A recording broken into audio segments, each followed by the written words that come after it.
Hello students. In this lecture, we will be discussing about the analysis of beams using stiffness matrix method. Previously, we have studied about the analysis of beams using flexibility matrix method. So, flexibility basically matrix method was based upon uh, the static indeterminacy, whereas in this method, stiffness matrix method, we'll proceed the analysis, we'll start the analysis by calculating the kinematic indeterminacy of a beam or a frame, and then we'll proceed further. This method is basically based on the slope deflection method approach. So we'll be using the slope deflection method for further analysis of the beam using stiffness matrix method. Uh, Also, let me revise you about the basis of the for the analysis of beams using flexibility matrix method. The flexibility matrix method was based on conjugate beam method, whereas this stiffness matrix method is based on the slope deflection method. So let us start. Myself Shubhranshu Jaiswal, Assistant Professor, PVD University, Lucknow. So, what is a stiffness matrix method? In this method, the coordinates direction will be selected as we have done previously in the case of flexibility matrix method. And this method is basically more suitable where the number of unknown displacements are less. So, in case where a number of unknown displacements are less, this stiffness matrix method will be first choice for the analysis of a beam or a frame. Uh, this is not based on the computer approach, or this method is not based on the computer is generally not suitable for programming purposes. For example, the matrices that we make using uh, these methods, uh, that matrix will not be suitable for programming computer softwares where we analyze the big size matrix where the number of displacement components are comparatively larger. So basically, this method is used for the analysis of beams, rigid frames, and also pin jointed frames. So these are all the cases that we'll discuss for this method. So, for example, this is a beam, and this is a frame, and what will be the how will proceed its analysis. We'll first, in the case of flexibility matrix method, we used to make a release structure, but in this case we will make a restrained structure. That means in that case, in the previous case of flexibility matrix method, we used to make a release structure by releasing all the strains, but whereas in this case, in this method, we will be making the whole structure restrained, that is fully restrained. So, for example, in this case, the joint B and joint C are made fixed joints by that makes this structure fully restrained, because A and D were already fixed, so no need to do anything with that. But the joint B and C has been converted to fixed ends. So this makes this structure fully restrained. Now, similarly, as we have discussed, this is a matrix that is F1, F2. This is force in coordinate direction 1, and this is force in coordinate direction 2. This is called the flexibility matrix, and this is the stiffness matrix, stiffness equation. This is the flexibility equation. Now,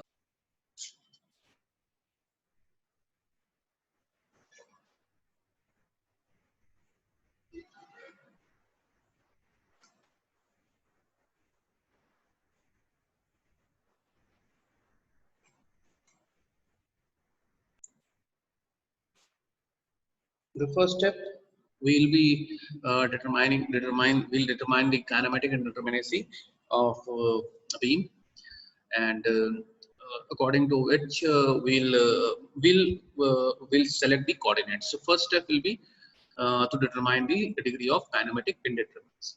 The second step will be we'll assign the coordinate numbers to the unknown displacement.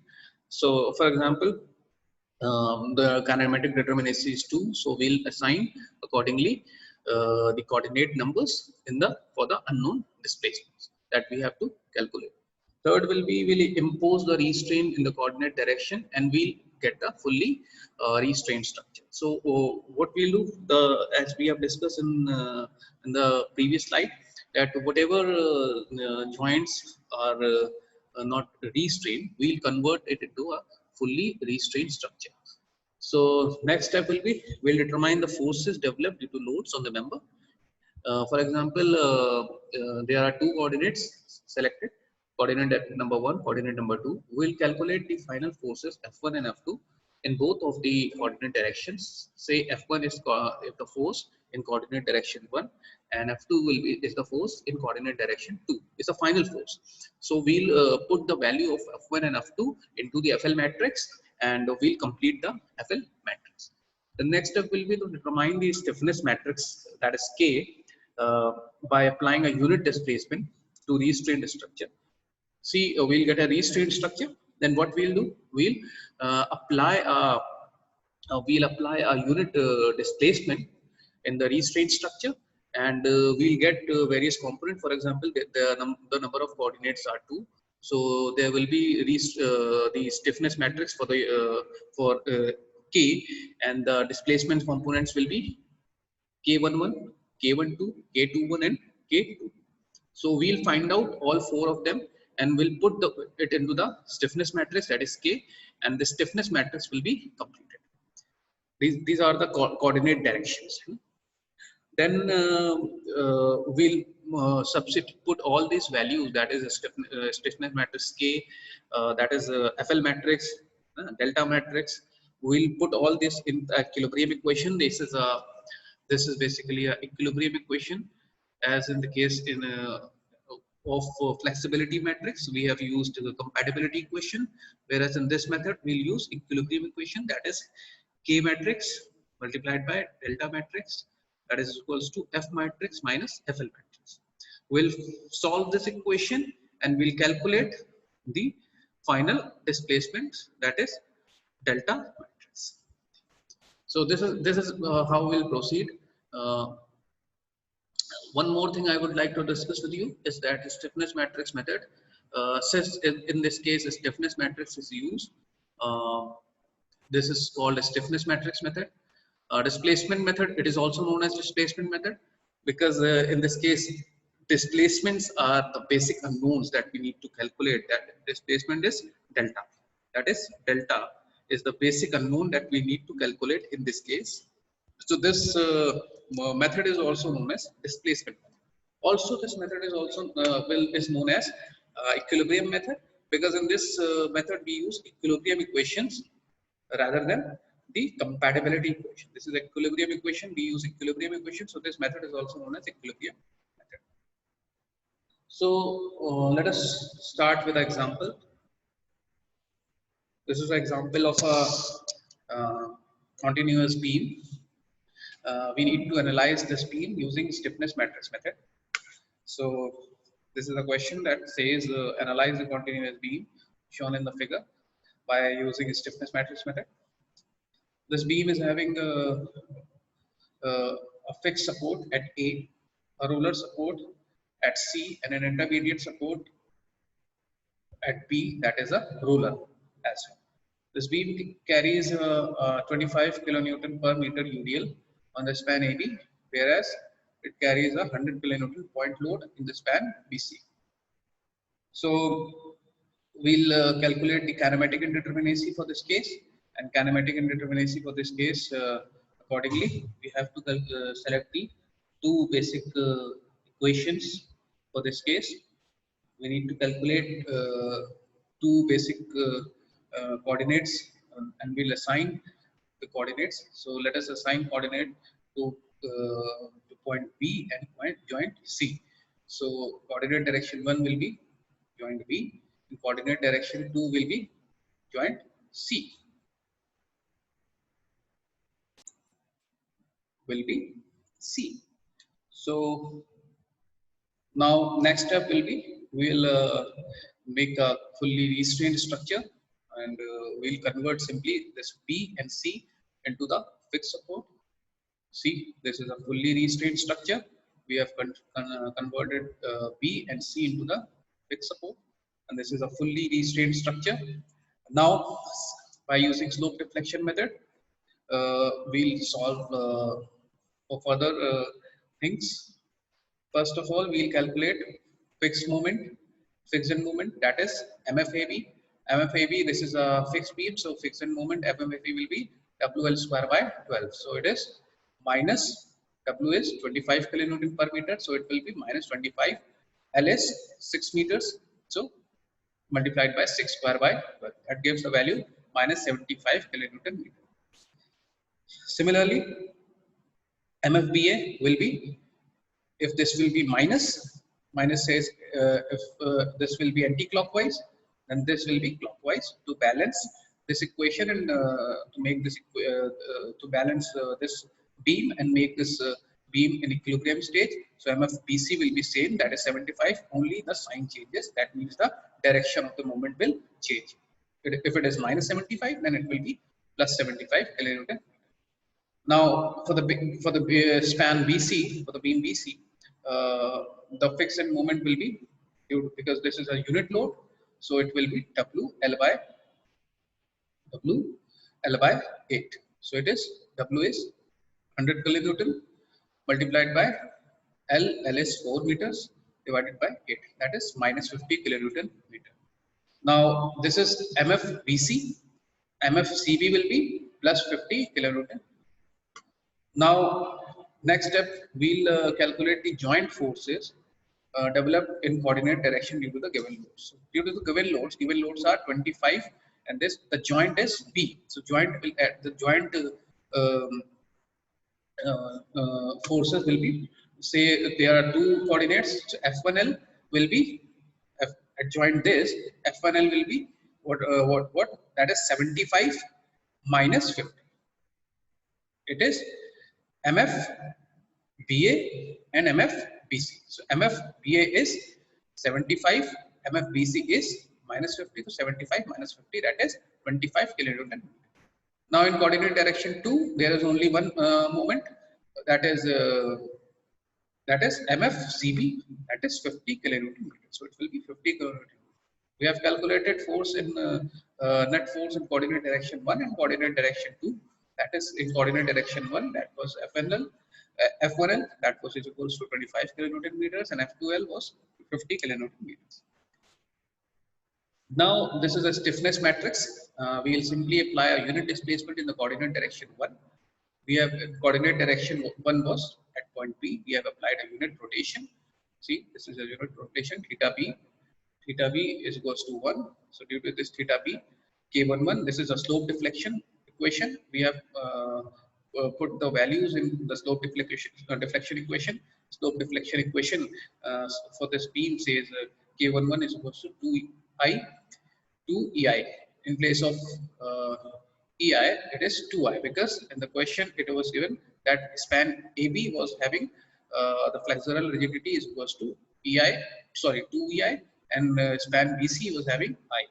So this is 2E multiplied by 2I divided by 6, theta A plus 2 theta B plus 0. 0 is because there is no settlement, so delta will be 0. It is 0 because delta is also 0, plus 2EI divided by 4 bracket 2 theta B plus theta C plus 0. Again, also this, in this case also, there is no settlement, so delta will be 0.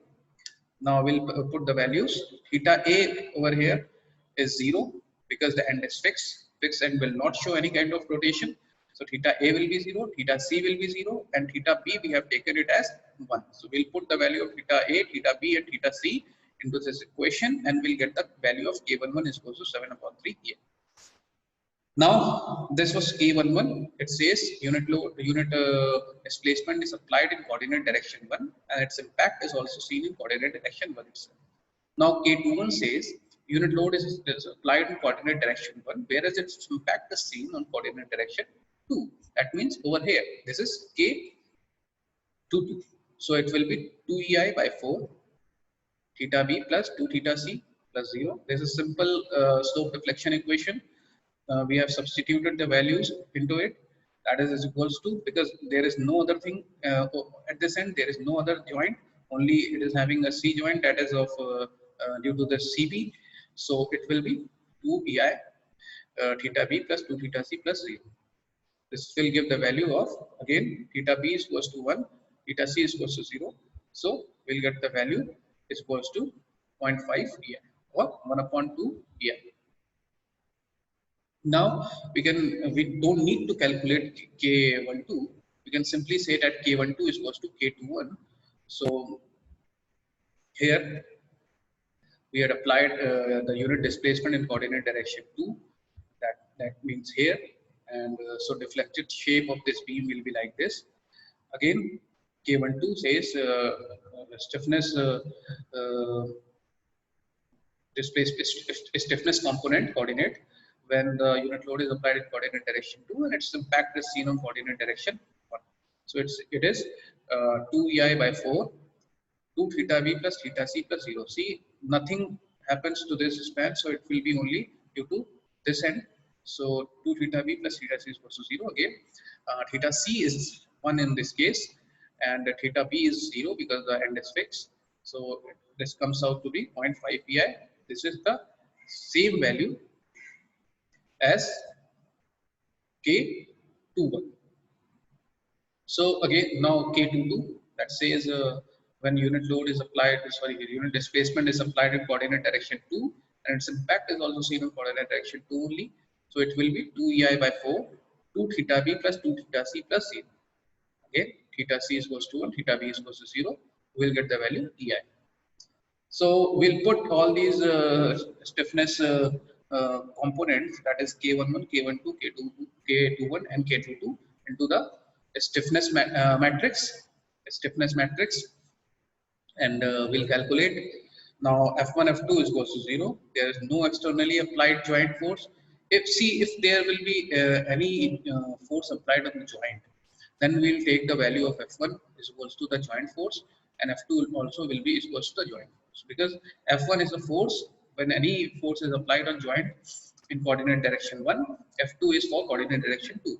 So if in coordinate direction 1 any force is applied, the F1 will give the value of same. Similarly, if any force is applied in coordinate direction 2 on the joint, then the value of F2 will be same as that force. Here in this case, there was no force applied, so F1 and F2 will be same. So we'll put all these values in the equilibrium equation. That says this is K matrix, that is stiffness matrix. This is delta 1 and delta 2 that we need to calculate. Final F1, F2 was 0, and FL we have already calculated, that is minus 25 and minus 50. From here, this the value of delta 1 and delta 2 comes out to be 0 and minus 50 upon EI. So theta B is equals to 0 and theta C is equals to minus 50 upon EI, because theta B, the theta B was in coordinate direction 1 and coordinate direction 2 was theta C. So final theta B and theta C comes out to be 0 and minus 50 upon EI. We'll put this value of theta B, final theta B and theta C into the final slope deflection equation, and we'll get the end moment, that is MAB is equals to MFAB. This is again the end moment equation from the slope deflection method, that is MAB is equals to MFAB plus 2 EI upon L bracket 2 theta A plus theta B plus 3 delta upon L. We'll put all the values, delta is 0 as we know, and we'll get the MAB is equals to minus 75 kilonewton meter. Similarly, MBA will be 75 kilonewton meter, MBC will be minus 75 kilonewton meter, and MCD will be sorry, this is not MC, yeah, this is MCD. This comes out to be 0.10. This is how we have analyzed this beam using stiffness matrix method. Uh, this is a more easier method, I could say, as compared to more easier and more less lengthy method as compared to flexibility matrix method. Just we need to remember the concept of slope deflection. First step will be to calculate the kinematic indeterminacy. Then accordingly we'll select the coordinates. We'll assign the coordinates. Then we'll convert the whole structure into a fully restrained structure. And for the fully restrained structure, we'll apply a unit load in each coordinate direction, and we will calculate the components of the K matrix, that is stiffness matrix. In this case, it was K11, K12, K21, and K22. Now, similarly, if any load is applied on the joints, means in the coordinate direction 1 or 2. If the forces are there, then accordingly we'll calculate the F matrix. Otherwise, it will be 0. Then we'll calculate FL matrix. That is over here how we have calculated the FL matrix. That is F1L and F2L according to the net joint forces. Now, then we'll put all the values in the equilibrium equation, and we'll get final delta 1 and delta 2. By knowing delta 1 value of delta 1 and delta 2, we'll get the final rotation or displacement components, and we'll put the value into the final slope deflection equation, and we'll get the final endpoints. This completes the analysis of this beam. The next lectures, we'll discuss more cases for the analysis. So, thank you, class.